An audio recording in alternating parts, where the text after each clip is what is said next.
And now, it's time for another Dice Tower review with Tom Vasel.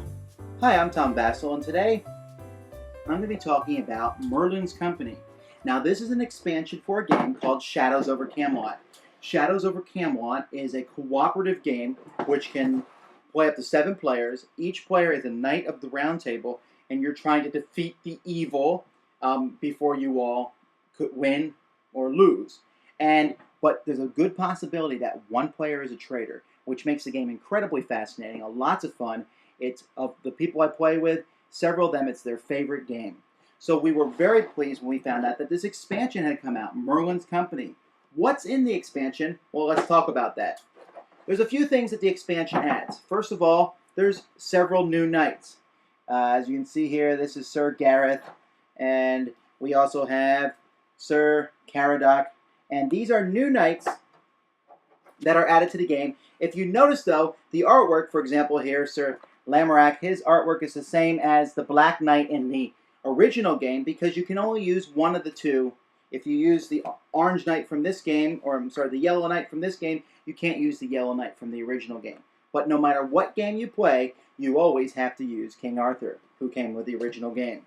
This game also brings the Orange Knight. One of the Orange Knights, Sir Bedivere here, he was available as a free download from the website, but now we actually have a real physical card, something I like, and they provided his figure and the orange die that can be used for him, or the alternate Orange Knight that they give you. These new knights are pretty good. None of their special abilities are going to make it so that you say, ooh, I want to use this guy over the other people. Although I will say that I think probably they're maybe even go far in the other direction where they're more subtle abilities. They're more difficult to use. For example, this guy here can take a Merlin card from the discard pile for every 3 white cards that he discards from his hand. Well, that can come in very handy, but it's not handy all the time. And many of the knights are that way, although one of the knights, which is I think is very fun, is he allows you to roll the die when you're fighting catapults. You roll the die before you play cards. Very interesting. And I like this. It wouldn't be enough for me to get the expansion, but it's a nice addition. The expansion also adds several new black and white cards. A few of them are your normal standard fare, and that's so that when you mix the new cards in your deck, you don't know if you're getting one of the special new cards or if you're getting just a plain old regular bad thing that happens. But the bad cards, I'll tell you this. Some of these new bad cards, especially these ones here called the 7 Witches, there's 7 of them, these things are horrible. They're some of the worst things I've ever seen in a board game to happen. This one, for the rest of the game, with each false accusation, turn 2 white swords over the black. Or this one, add a Pict and a Saxon to both of the quests. I mean, these are terrible. And when we played in our last game, some of these cards directly cause the deaths of 3 or 4 of the knights. Now, there's some new white cards that are added, but they're good, but they certainly don't come to the level. I think the bad cards are worse than the new good cards that are added. Now, another thing, a big change to the game, although it's not very hard to incorporate, is the fact that there are these travel cards. And these travel cards are incorporated in the game, and whenever you move from one place to another, you're going to draw one of these. Now, sometimes it's nothing happens, and there's a Monty Python quote, which I suspect is the closest we're ever going to get to seeing Monty Python in this game. I wish they would do a whole expansion of it. Sometimes it's a bad event. This one you got to get rid of a Grail card before you go to your quest, or you can't go.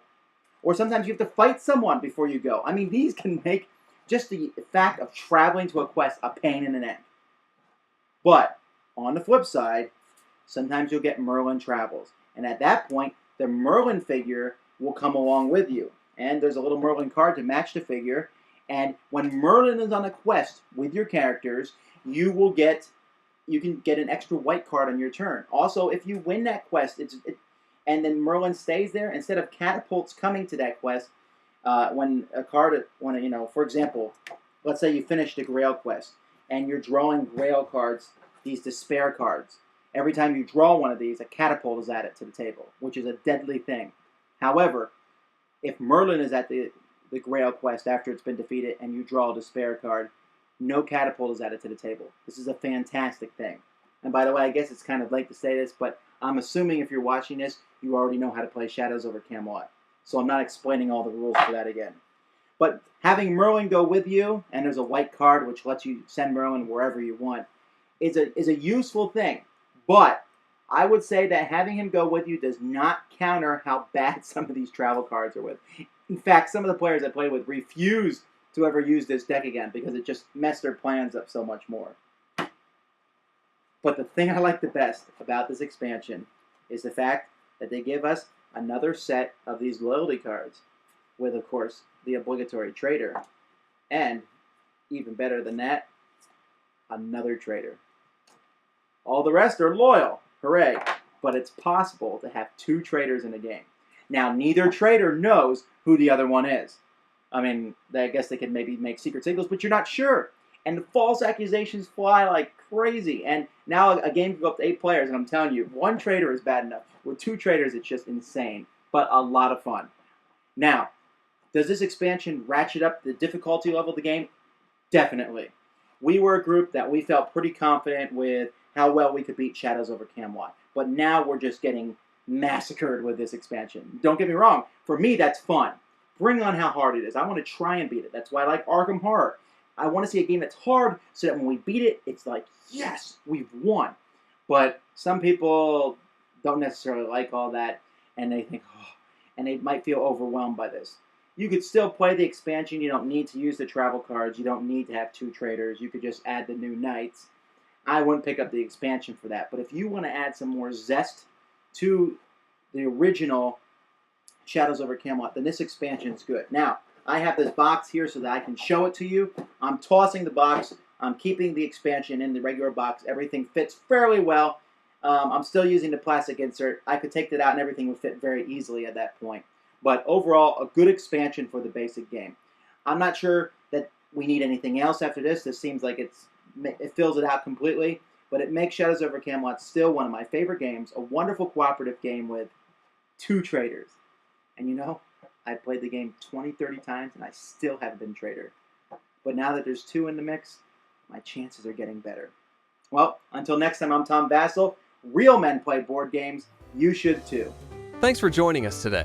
For more written, audio, and video reviews, as well as the #1 board game podcast, check out the website at www.thedicetower.com. Until then, this is Eric Summerer, and you've been watching The Dice Tower.